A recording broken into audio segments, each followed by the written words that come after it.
Hey, what's up, you guys? So this is a Summon Skull custom pop um, sketch that I did a while back, and I gotta say, the level of interest in this thing has been crazy. I'm very chuffed. I'm very humbled by it. So this is how I did it. So after laying out the basic sketch itself, I used some, bold greens and purples with some whites to really get the colors to pop. And I experimented using some red there to add a little bit of highlighting and, some I don't know what the technical term would be, but to really get to have some depth to it.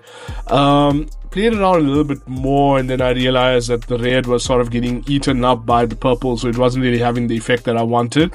So I went back over it with the whites and some black marker just to sort of really get the core lines to stick out, so the details will come through and add some definition to it.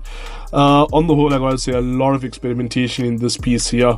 Then I added in some blue highlights. I thought that would give it a little bit more, shall I say, shimmer.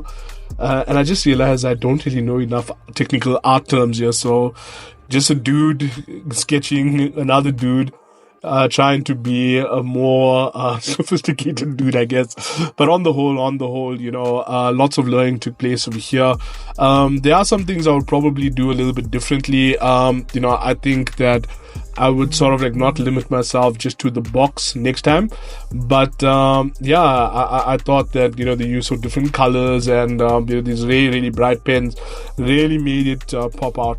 And I think here's a nice point to, I remember how difficult it was to try and keep, the discipline over there to get those fine lines in without, over rendering it, because what I find with something like this is my normal art style, sort of doesn't really translate well, into such a small space. So the temptation to over render and add way too much of detail,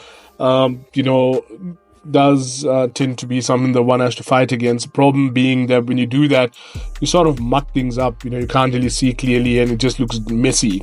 So yeah, but I think I managed to get a nice balance out of here. I definitely need more colors. But anyway, coming back to my story, so Yu-Gi-Oh! So growing up, we had Yu-Gi-Oh! I think it was on what we call SABC 2, and it was such a cool cartoon. I see it's now on Crunchyroll. I mean, it's been on Crunchyroll since forever, but I mean, my wife and I were recently watching it on Crunchyroll, and I'm like, wow, how retro is this? And